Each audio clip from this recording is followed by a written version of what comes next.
नमस्कार साथियों। दोस्तों, हम अपने लिए सुखी जीवन की कामना करते हैं तो सबसे पहले याद आती है सुखी जीवन के लिए अपने पितृदेवों और उसके साथ साथ में याद आती है अपने कुलदेव और कुलदेवी की। विशेष रूप से यदि हम अपने कुल की वृद्धि की बात करें तब कुल देवी ही सबसे पहले याद आती हैं। और कुल देवी के बारे में एक बात विदित है दोस्तों कि कुल देवी का स्थान हमारे घर का जो प्रथम द्वार है उसके ऊपर हुआ करता है। अब जब कुल देवी का स्थान ऐसी जगह पर निर्धारित है तब बिना कुल देवी की इजाज़त के कोई देव प्रवेश नहीं ले सकता। यही कारण है दोस्तों, जो कुल देवी की मान्यता नहीं करते या बहुत से लोग अपने कुल देवी के बारे में जानते ही नहीं हैं दोस्तों, ऐसे में हम कितने ही देवी देवताओं की पूजा कर लें लेकिन हमें पूजा फलित नहीं होगी।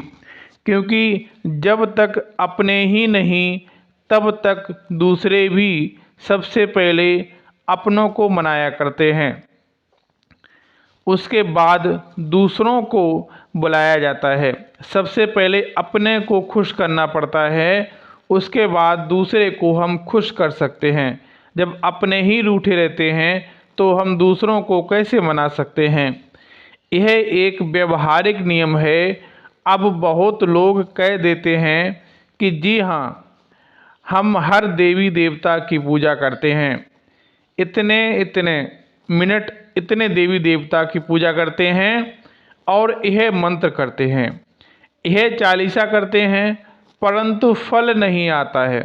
दोस्तों, इसका सीधा सा कारण है कि कुल देवी आपके ऊपर नाखुश हैं। कर लीजिए कुल देवी को प्रसन्न, और देवी प्रसन्न हो तो फिर सारे देवों का आगमन शुरू हो जाता है। आप जो पूजा करेंगे आपकी पूजा फलित होने लग जाएगी। इतना सा ही दोस्तों छोटा सा उपाय है, जैसा कि मैं इस वीडियो में बताने जा रहा हूँ।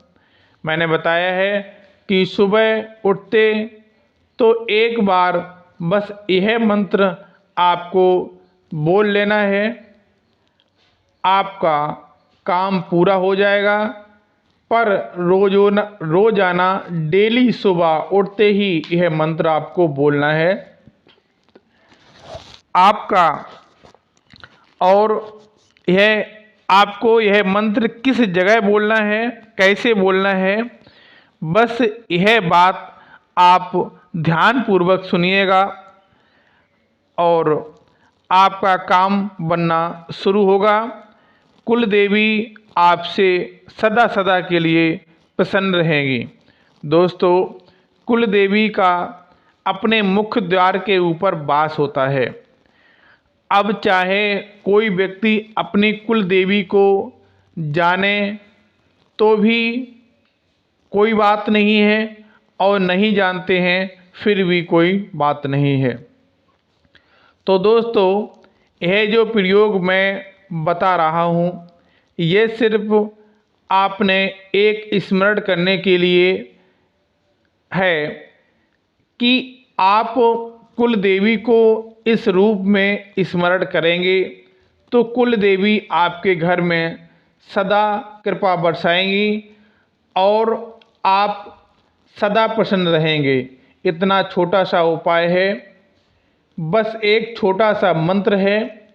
आपने यह मंत्र बोलना है, कब बोलना है, इसका कब स्मरण करना है, जब भी आप उठते हैं। तो दोस्तों, चाहे सुबह उठते हैं चाहे कितने ही बजे उठते हैं उससे कोई मतलब नहीं है। जब पहली बार घर के दरवाजे को क्रॉस करने जाएं, घर से बाहर निकलें, चाहे आप नहाए हैं या नहीं, कोई शंका की बात नहीं है। आप नहाए हैं फिर भी चलेगा, नहीं नहाए हैं फिर भी चलेगा। समाधान के लिए किया गया उपाय कोई फर्क नहीं पड़ता।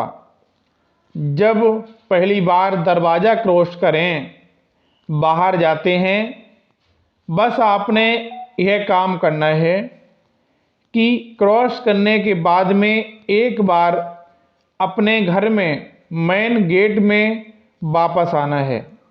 बाहर से अपने घर पर मेन गेट में वापस आना है और दरवाजे में खड़े हो जाएं और अंदर की तरफ मुख कर लें। जैसे कि आप घर से बाहर की तरफ निकलते हैं, दोबारा फिर वापसी मतलब अंदर की तरफ आएं और अंदर की तरफ मुख कर लें। दरवाजे में प्रवेश कर रहे हैं, दरवाजे के द्वार के सेंटर में हो जाएं। बस दोस्तों, अब आपने क्या करना है, मंत्र बोलना है और कुछ करने की ज़रूरत नहीं है। यहाँ ना किसी की पूजा करनी है, ना धूप बत्ती देनी है, ना ही अगरबत्ती लगानी है। बस आपने यह मंत्र बोलना है।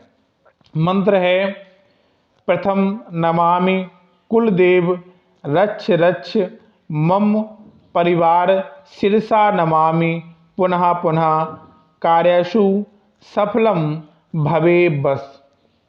मंत्र एक बार फिर सुन लीजिएगा। प्रथम नमामि कुलदेव रक्ष रक्ष मम परिवार शिरसा नमामि पुनः पुनः कार्यसु सफलम भवे बसु। दोस्तों, यह जो मंत्र है, इस मंत्र को केवल एक बार ही बोलना है।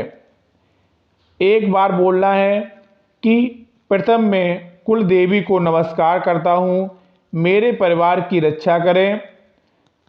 सिर झुकाकर प्रणाम करता हूँ, मेरे कार्य सफल करें। और मैं इसका भाव प्रकट करता हूँ। दोस्तों, यह मंत्र यदि आपने याद कर लिया तो ये मंत्र बहुत ही आसान हो जाएगा बोलना। रोज़ाना यह मंत्र बोलें और रोज़ाना आपको यह मंत्र बोल करके 21 दिन तक लगातार यह मंत्र आपको बोलना है। इसके बाद आपकी जो इच्छा है बहुत दिनों से पूरी नहीं हो पा रही है, बहुत दिनों से आप परेशान हैं, आपको 21 दिन होते ही आपको खुद ही इसका प्रभाव दिखना शुरू हो जाएगा। आपके ऊपर कुल देवी प्रसन्न हो जाएगी। जो आपके कार्य नहीं बन पा रहे थे वो कार्य दोबारा से बनना शुरू हो जाएंगे और आपका जीवन सुखमय हो जाएगा। दोस्तों, वीडियो कैसी लगी है अपने दोस्तों में शेयर करिएगा और एक लाइक अवश्य करके जाइएगा। मिलता हूँ अगले वीडियो में, तब तक के लिए हर हर महादेव।